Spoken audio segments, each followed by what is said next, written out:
नमस्कार, स्वागत है आपका बुलेटिन में। मैं हूं आपके साथ विशाल। खबरों का रुख करेंगे, उससे पहले नजर डालते हैं इस वक्त की सुर्खियों पर।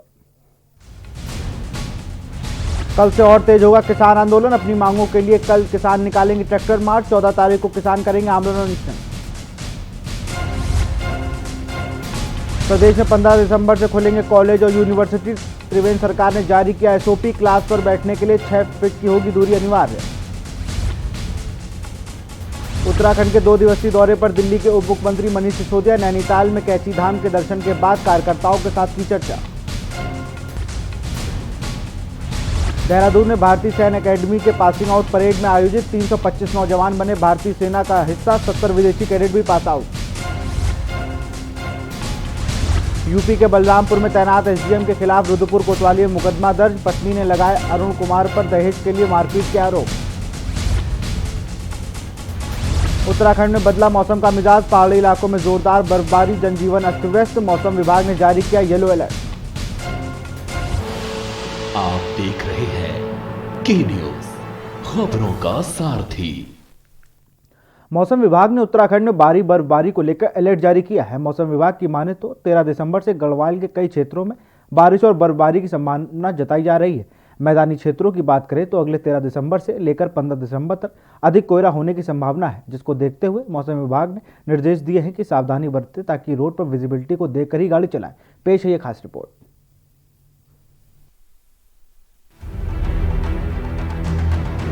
उत्तराखंड में एक बार फिर मौसम ने करवट बदली है। केदारनाथ, यमुनोत्री, गंगोत्री समेत ऊंचाई वाले कई इलाकों ने बर्फ की सफेद चादर ओढ़ ली है। वहीं राजधानी देहरादून समेत कई क्षेत्रों में तेज गर्जना के साथ रात से ही बारिश हो रही है। इससे तापमान में भी गिरावट दर्ज की गई है। औली में बर्फबारी गिरना स्टार्ट हो चुका है। सुबह से यहाँ पे काफी बर्फ गिर रही है और जो लोग यहाँ पे पर्यटक लोग आए हैं काफी खुश नजर आ रहे हैं। बर्फबारी देख के, स्नोफॉल देखने को उनको मिल रहा है। 2-3 इंच से ऊपर यहाँ पे बर्फ मिल गई है और हम लोग जैसे पर्यटन व्यवसायी लोग से जुड़े लोग हैं, हम लोगों को भी काफी आशा है कि इस बर्फबारी के बाद हमें और अच्छा काम करने को मिलेगा। यहाँ पे नदी क्षेत्र जो हमारा है, ग्राम पंचायत जो भलगा, हमारे क्षेत्र में मौसम जो बर्फबारी हुई, मौसम की जो पहली बर्फबारी है, काफी किसानों के चेहरों पे खुशहाली छाई हुई है और हमारे उत्तराखंड में बर्फबारी होने से काफी जो किसान भाइयों के लिए फायदेमंद होती है। बर्फबारी की जहाँ तक बात है तो 3000 मीटर या उससे अधिक ऊंचाई वाले जो क्षेत्र होंगे वहाँ पे बर्फबारी मिलेगी, हल्की बर्फबारी मिलेगी। और साथ में जो गढ़वाल रीजन है या फिर कुमाऊं रीजन के भी जो लोअर रीजन के डिस्ट्रिक्ट्स हैं तो उनमें भी आइसोलेटेड लाइट एक्टिविटी कहीं कहीं पर मिलेगी। मौसम विभाग की माने तो 13 दिसंबर से गढ़वाल के कई क्षेत्रों में बारिश व अधिक ऊंचाई वाले क्षेत्रों में बर्फबारी की भी संभावना है। मैदानी क्षेत्रों की बात करें तो अगले 13 दिसंबर से 15 दिसंबर तक अधिक कोहरा होने की संभावना है, जिसको देखते हुए मौसम विभाग ने निर्देश दिए हैं कि सावधानी बरतें ताकि रोड पर विजिबिलिटी को देखकर ही गाड़ी चलाई जाए। बहुत जल्द ही मौसम में बदलाव उत्तराखंड के तमाम जिलों में देखने को मिल सकता है। उत्तराखंड के तमाम जिलों में देर रात से हो रही बारिश और बर्फबारी से मौसम में काफी गिरावट देखने को मिली है। एक तरफ बर्फबारी से पर्यटकों में तो खुशी की लहर है, तो वहीं स्थानीय लोगों में काफी दिक्कतों का सामना करना पड़ रहा है। मौसम विभाग की माने तो अगले 2 से 3 दिन में कुमाऊं सहित गढ़वाल के कहीं ऊंचाई वाले क्षेत्रों में भारी बर्फबारी की संभावना जताई गई है। वहीं मैदानी क्षेत्रों में भी कोहरे का कहर लोगों पर सितम ढाएगा। वीडियो जर्नलिस्ट लईक अहमद के साथ मैं राजेश वर्मा, के न्यूज इंडिया, देहरादून। दिसंबर का महीना अपने शवाब पर है तो सर्दी ने भी अपने होने का एहसास कराना शुरू कर दिया है। जनवरी के पहले ही मौसम ने अपने तेवर तल्ख कर दिए। चमोली में आसमान कैसे बर्फ सफेद आफत बनकर बरसी है, देखिए इस रिपोर्ट में। उत्तराखंड में बदला मौसम का मिजाज। भारी बर्फबारी से चमोली में हाहाकार। हर तरफ बिछी बर्फ की सफेद चादर। दिसंबर में हुआ जनवरी वाला स्नोफॉल।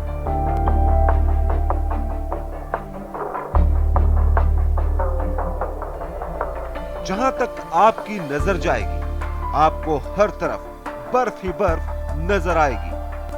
सड़कों पर बर्फ, पेड़ों पर बर्फ, पहाड़ों पर बर्फ, रोपवे पर बर्फ, जिधर देखो सिर्फ बर्फ ही बर्फ। दिसंबर का महीना अपने शवाब पर है और मौसम ने अपने तेवर तल्ख कर लिए हैं। बर्फबारी का आलम कुछ ऐसा ही, पूरा इलाका सफेद चादर में ढक गया है। 6 सेंटीमीटर से लेकर 1.5 फीट तक इलाके में बर्फबारी दर्ज की गई है। तो ये बताने के लिए काफी है कि उत्तराखंड में ठंड ने अब पूरी तरह से अपने आने का एहसास करा दिया है। उत्तराखंड के अधिकतर इलाकों में शुक्रवार रात से बारिश और बर्फबारी का दौर जारी है। रुद्रप्रयाग, चमोली की ऊंची चोटियों के साथ ही चक्राता के लोखंडी में अच्छी बर्फबारी हुई है। राजधानी देहरादून में भी सुबह करीब 5:30 बजे से रुक रुक कर बारिश हो रही है। मौसम में आए इस बदलाव से तापमान में गिरावट आ गई है। मौसम विभाग ने 3000 मीटर से अधिक ऊंचाई वाले क्षेत्रों में भारी बर्फबारी की चेतावनी जारी की है। मोली जिले के बद्रीनाथ मंदिर में चारों तरफ बर्फ ही बर्फ नजर आ रही है। वैसे तो बद्रीनाथ के कपाट बंद हैं, पर बर्फबारी के बीच नजारा देखते ही बन रहा है। भारी बर्फबारी जहां सैलानियों के लिए सुनहरे नजारे लेकर आई है, तो वहीं स्थानीय लोगों के लिए बर्फबारी किसी आफत से कम नहीं है। आने वाले दिनों में सर्दी के तेवर और तल्ख होने तय हैं, क्योंकि दिसंबर के महीने में सर्दी के मिजाज ने अपने आगाज से अपने अंजाम का एहसास बखूबी करा दिया है। स्पेशल डेस्क के न्यूज इंडिया।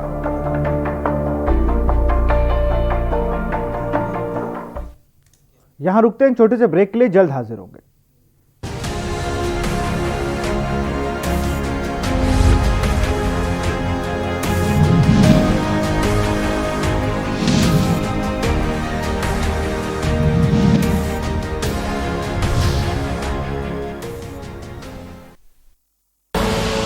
आप देख रहे हैं के न्यूज, खबरों का सारथी।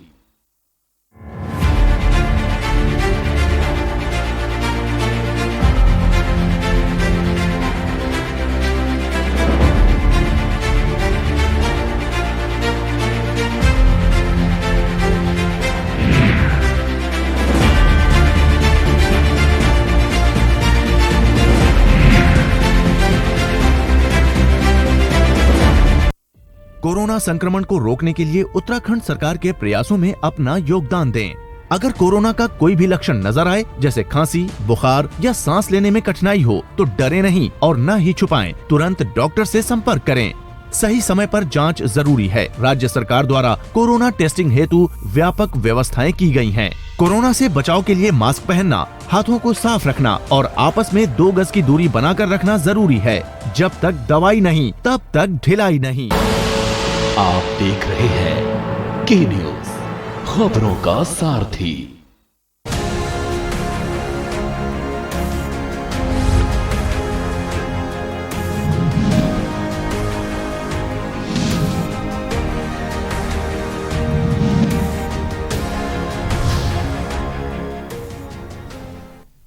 ब्रेक के बाद आपका स्वागत है। रुद्रप्रयाग जिले के ऊंचाई वाले इलाकों में बर्फबारी और मैदानी क्षेत्रों में सुबह से बारिश हो रही है।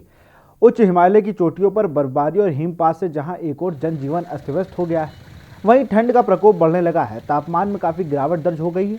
ठंड बढ़ने से लोग घरों में दुबके हैं। केदार घाटी के और हिमालयी क्षेत्रों में केदारनाथ, तुंगनाथ, चोपता, दुगलबिट्टा, चंद्रशिला, मदमहेश्वर घाटी में बारिश के साथ ही बर्फबारी हो रही है, जबकि निचले इलाकों में तेज हवाओं के साथ शीतलहर चल रही है।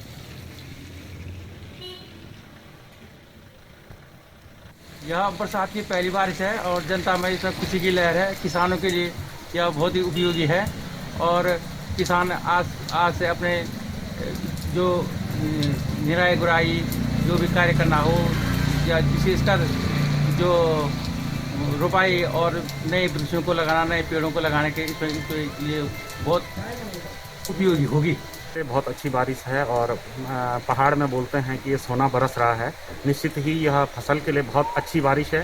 साथ ही जो धूल धक्कड़ से मौसम और जो कोविड का जो असर है उस पर भी इसका फ़र्क पड़ेगा, क्योंकि जो खांसी जुकाम सीजनली खांसी जुकाम होता है उसमें भी इसका प्रभाव इस बारिश से प्रभाव कम होगा, क्योंकि सूखी ठंड से मौसम में और साथ में छोटे बच्चों के लिए और स्वास्थ्य के बीमार लोगों के लिए ये बारिश बहुत ही लाभप्रद होगी। ठंड बढ़ने के साथ ही उधम सिंह नगर जिला सहित पूरा तराई क्षेत्र कोहरे की चपेट में आ गया है। पिछले 2 दिनों से घटीमा स्थित तराई क्षेत्र में कोहरा लगने के चलते सड़कों में वाहन भी लाइट जलाकर चल रहे हैं, तो वहीं नगर पालिका क्षेत्र में प्रशासन ने लोगों को ठंड में रहते हुए अलाव की व्यवस्था तक नहीं की है। खासकर ठेला फल लगाने वाले रोजगार कर रहे व्यवसायी सर्दी की चपेट में है। प्रशासन ने अलाव जलाने की मांग कर रहे हैं। वहीं प्रशासन का कहना है कि उनके द्वारा नगर ग्रामीण क्षेत्र में अलाव जलाने को लकड़ी की व्यवस्था और जरूरतमंद लोगों को कंबल बांटने की व्यवस्था की जा रही है।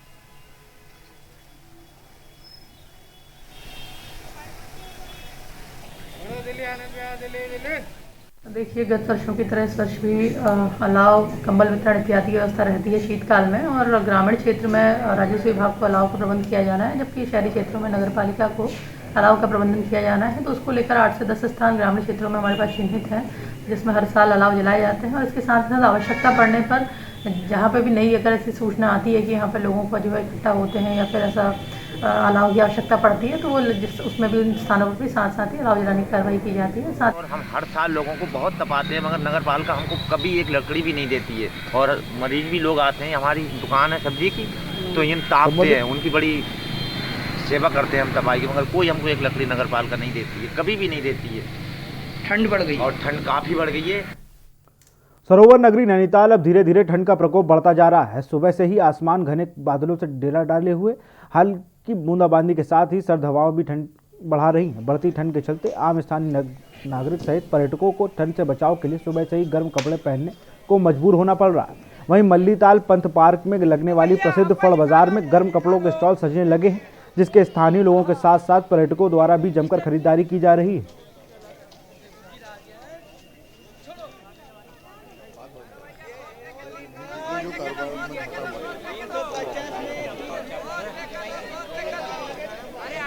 से आए हैं, सुना था और न्यूज़ में भी आया था कि बर्फ़ होगी, लेकिन यहाँ तो कोई बर्फ़ नहीं है। और दिल्ली में मुझे लगता है ज़्यादा ठंड है, यहाँ पे इतनी ठंड भी नहीं है। वहाँ बहुत ठंड थी, वहाँ 2.4 था और यहाँ 3-4 टेम्परेचर है। ऐसा लगता है कि अब दिल्ली ज़्यादा है, वो बन गया है हिल स्टेशन यहाँ से ज़्यादा। काफ़ी इंतज़ार है और ने थोड़ा एंजॉय करने, बर्फ़ एंजॉय करने आए थे। न्यूज़ वगैरह में यही आ रहा था कि बर्फ़ होगी यहाँ पे, उसी का इंतज़ार है, हो जाएगा, एंजॉय करेंगे। एंजॉय तो अच्छा कर रहे हैं हम, लेकिन ठंड इतनी नहीं है। ठंड ठीक है, घूम सकते हैं आराम से। 2-3 डिग्री टेम्परेचर है। आज बारिश भी हुई थी यहाँ पर, तो अच्छा लग रहा है। डोईवाला विधानसभा के पहाड़ी क्षेत्र भोगपुर में सिंचाई विभाग के गेस्ट हाउस तक जाने वाली भोगपुर इटराना की मुख्य सड़क पिछले 1 साल से बेहद खराब हालत में है, जिससे क्षेत्र के लोगों को भारी परेशानी का सामना करना पड़ रहा है। सिंचाई विभाग ने 600 मीटर लंबी इस सड़क का नवीनीकरण चौड़ीकरण कर दिया है, लेकिन पिछले 1 साल में डामरीकरण न होने से लोग भारी परेशानियों का सामना करना पड़ रहा है। सिंचाई विभाग के द्वारा बनाई जा रही सड़क को भोगपुर से सिंचाई विभाग के बंगले तक कुल 600 मीटर तक का यह रास्ता बनाना है, लेकिन कार्यकारी संस्था द्वारा सड़क का डामरीकरण नहीं किए जाने से लोग बेहद नाराज हैं और शासन प्रशासन से गुहार लगा रहे हैं कि जी का जंजाल बन चुकी सड़क का डामरीकरण अति शीघ्र किया जाए। डामरीकरण न होने से सड़क पर चलने वाले वाहन से उड़ रही धूल मिट्टी से लोग बीमार होने लगे हैं, जबकि 2 व्हीलर कई बार इस खस्ते हाल सड़कों पर गिरकर चोटिल भी हो चुका है।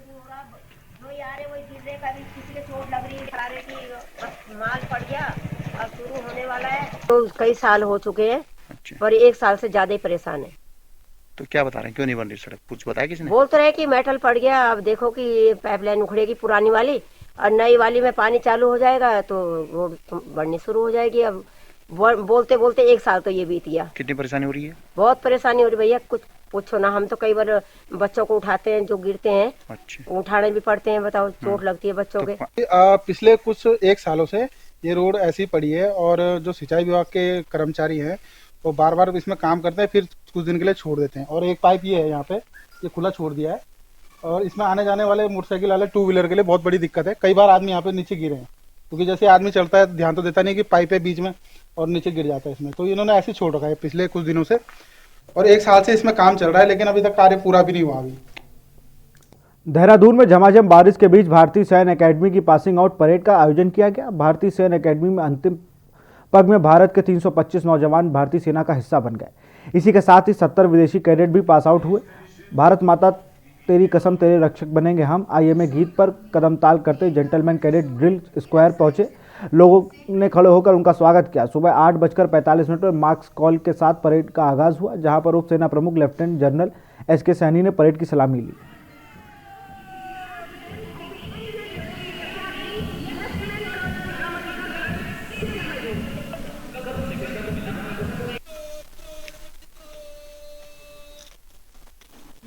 As bioweapons. As far as our training methodology and the syllabi are concerned, they are continuously revised to incorporate the changes which take place in the nature of correction and the character of warfare, and therefore it's a continuous process, and the training is accordingly modified. खबर रुद्रपुर से है, जहां NH 74 की इच्छा Rudrapur road से नजदीक देवरिया के पास toll plaza में उधम सिंह नगर के किसानों ने कब्जा कर लिया। वहीं बिना टोल के गाड़ियों को जाने दिया गया। इसमें किसानों की जबरदस्त भागीदारी रही और उसके बाद एक जनसभा भी की गई। वहीं इस दौरान वक्ताओं ने डॉक्टर गणेश उपाध्याय, किसान नेता व पूर्व दर्जा राज्य मंत्री ने कहा कि प्रधानमंत्री मोदी द्वारा 3 काले कानून थोपे गए हैं। 64 करोड़ देश के अन्नदाताओं के हित में देखते हुए इसको वापस लेना चाहिए। देश के अन्नदाताओं ने देश के प्रधानमंत्री बनाया है। इस दौरान गणेश उपाध्याय ने कहा कि किसानों की न्यूनतम समर्थन मूल्य का कानून बने, जिससे किसानों की न्यूनतम समर्थन मूल्य रेट सरकार द्वारा घोषित होता है उससे पहले कम ना बिके, उसमें दंडात्मक कार्रवाई प्रावधान होना चाहिए।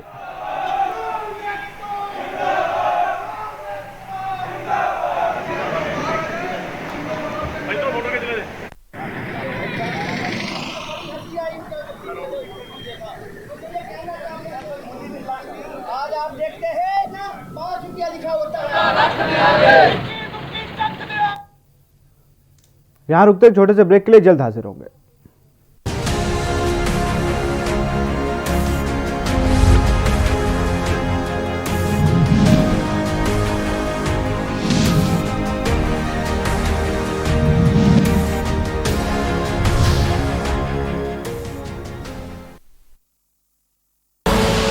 आप देख रहे हैं के न्यूज, खबरों का सारथी। कोरोना संक्रमण को रोकने के लिए उत्तराखंड सरकार के प्रयासों में अपना योगदान दें। अगर कोरोना का कोई भी लक्षण नजर आए, जैसे खांसी, बुखार या सांस लेने में कठिनाई हो, तो डरे नहीं और न ही छुपाएं। तुरंत डॉक्टर से संपर्क करें। सही समय पर जांच जरूरी है। राज्य सरकार द्वारा कोरोना टेस्टिंग हेतु व्यापक व्यवस्थाएं की गई हैं। कोरोना से बचाव के लिए मास्क पहनना, हाथों को साफ रखना और आपस में 2 गज की दूरी बनाकर रखना जरूरी है। जब तक दवाई नहीं, तब तक ढिलाई नहीं। लम्हे छोटे से ये जिंदगी से भरे, इन्हें हाथों में भर ले और जी ले जरा। मुसाफिरा तू है चला, मुसाफिरा रे। छोटे छोटे लम्हों का अनोखा सफर, कमला पसंद, अनोखा स्वाद। आप देख रहे हैं के न्यूज, खबरों का सारथी।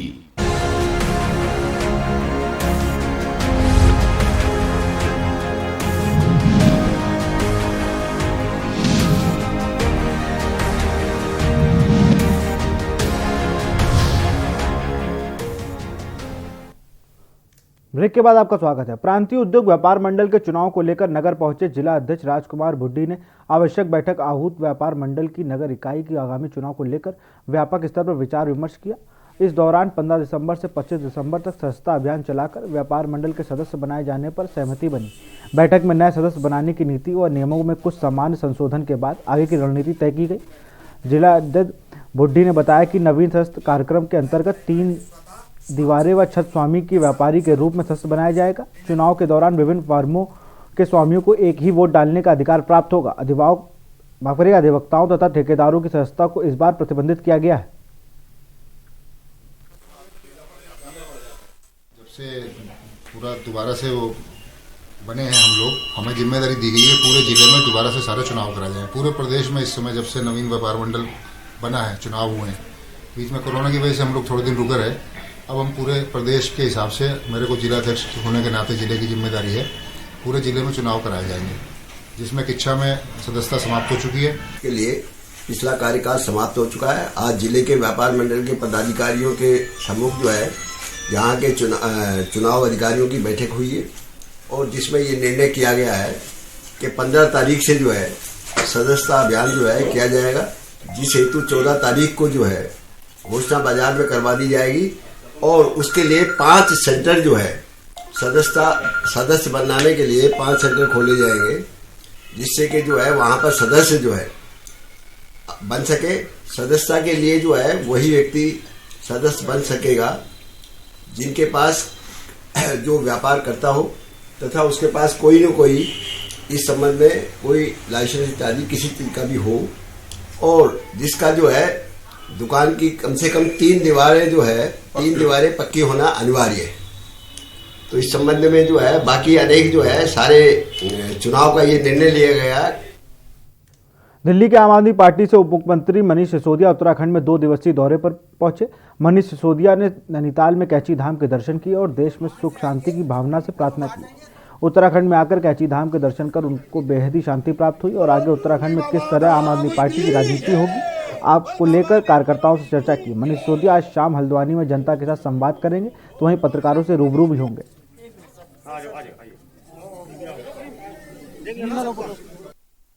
तिवारी बाबा के दर्शन करने उनके पवित्र धाम में, कैची धाम जो इंटरनेशनली बहुत फेमस है और दुनिया के बहुत सारे विद्वान लोगों को यहाँ से आत्मज्ञान प्राप्त हुआ है। मैं वहाँ दर्शन करने आया था, थोड़ा स्वानुभूति करने आया था और मुझे यहाँ पिछले 20-25 मिनट में आधा घंटे में जो सुखद अनुभूति हुई है, मैं बता सकता हूँ कि जीवन में इतनी सुखद अनुभूति बहुत रेयर मिलती है। दिल्ली के उप मुख्यमंत्री मनीष सिसोदिया 2 दिन के कुमाऊं दौरे पर हैं। कुमाऊं दौरों के दूसरे दिन दिल्ली मॉडल को लेकर उत्तराखंड में आम आदमी पार्टी के चुनावी भूगोल का आगाज करने के लिए आज कैची धाम पहुंचकर उन्होंने बाबा नीम करोली महाराज मंदिर में पूजा अर्चना की। सिसोदिया ने कहा कि पार्टी उत्तराखंड में शिक्षा एवं स्वास्थ्य की जैसी बुनियादी व्यवस्थाओं को लेकर आगामी चुनाव में मैदान में उतरेगी। उन्होंने कहा कि बाबा के आशीर्वाद से अब आगे चुनावी रूपरेखा बनाई जाएगी। साथ ही वह भी कहा कि बाबा की कृपा देश में नहीं बल्कि विदेशों तक मानी जाती है। उनके पवित्र धाम में, कैची धाम जो इंटरनेशनली बहुत फेमस है और दुनिया के बहुत सारे विद्वान लोगों को यहाँ से आत्मज्ञान प्राप्त हुआ है। मैं वहाँ दर्शन करने आया था, थोड़ा स्वानुभूति करने आया था और मुझे यहाँ पिछले 20-25 मिनट में आधा घंटे में जो सुखद अनुभूति हुई है, मैं बता सकता हूँ कि जीवन में इतनी सुखद अनुभूति बहुत रेयर मिलती है। और इन्होंने जो ज्ञान दिया है, उन्होंने जिस तरह के जीवन का मार्गदर्शन दिया है, हमारी राजनीति भी उसी मार्गदर्शन में चले, यही मैंने प्रार्थना की और यही प्रार्थना की कि यही राजनीति उत्तराखंड में भी स्थापित हो। हम दिल्ली में भी इसी राजनीति को कर सकें, देश भर में इसको कर सकें और उत्तराखंड में भी उत्तराखंड के लोगों ने जिस उद्देश्य से, जिन सपनों के साथ में उत्तराखंड बनाने के सपने देखे थे, वो सपने अब पूरे हों। कुल सब होगी, बाबा का आशीर्वाद रहेगा, सब बूथ प्रतिनिधि भी सब जगह होंगे और उत्तराखंड में सरकार भी बनाएंगे, चुनाव भी लड़ेंगे और बहुत कसकर चुनाव लड़ेंगे सरकार। रुद्रपुर कोतवाली में उत्तर प्रदेश के बलरामपुर में तैनात एसडीएम सहित 7 लोगों के खिलाफ मुकदमा दर्ज किया गया है। मुकदमा एसडीएम की पत्नी रिंकी द्वारा दर्ज कराया गया है। रुद्रपुर कोतवाली में दर्ज मुकदमे में एसडीएम अरुण कुमार की पत्नी रिंकी ने बताया कि उनकी शादी 2018 में देवरिया उत्तर प्रदेश निवासी अरुण कुमार से हुई थी। पति अरुण कुमार वर्तमान में बलरामपुर उत्तर प्रदेश में एसडीएम के पद पर तैनात हैं। उनका आरोप है कि पति अरुण कुमार सहित घर के अन्य सदस्य उनसे मारपीट करने के साथ ही दहेज की मांग करते हैं। दहेज में पति द्वारा 30 लाख की डिमांड की गई। डिमांड पूरी न होने पर मारपीट कर घर से निकाल दिया गया है। पुलिस से शिकायत की गई है। जब पुलिस ने शिकायत करने के बाद भी कोई कार्रवाई नहीं हुई तो कोर्ट का सहारा लिया गया। इसमें कोर्ट के आदेश से एसडीएम जो बलरामपुर में तैनात हैं, देवरिया के रहने वाले हैं, उनकी वाइफ ने मारपीट, घरेलू हिंसा और दहेज अधिनियम के अंतर्गत मुकदमा पंजीकृत कराया गया है। इसमें 10 तारीख को अभियोग पंजीकृत किया गया है। अभियोग की विवेचना जारी है। 5 सूत्री मांगों को लेकर नगर पालिका परिसर में आज 23वें दिन भी धरना प्रदर्शन जारी रहा। पालिका अध्यक्ष हरीश दुबे की पीठ में दर्द की शिकायत होने पर आज सरकारी अस्पताल से डॉक्टर राहुल की टीम के साथ धरना स्थल पर अध्यक्ष हरीश दुबे का चिकित्सक परीक्षण करने पहुंचे। डॉक्टर राहुल ने बताया कि मौसम परिवर्तन होने के कारण रात में ठंड में सोने की वजह से पीठ में दर्द की शिकायत हो गई है। उन्हें पालिका अध्यक्ष को ठंड से बचने की हिदायत दी और बाकी स्वास्थ्य नॉर्मल होने को बताया। स्वास्थ्य खराब होने की खबर नगर में फैलने के बाद स्वास्थ्य जानने वालों का तांता लग गया।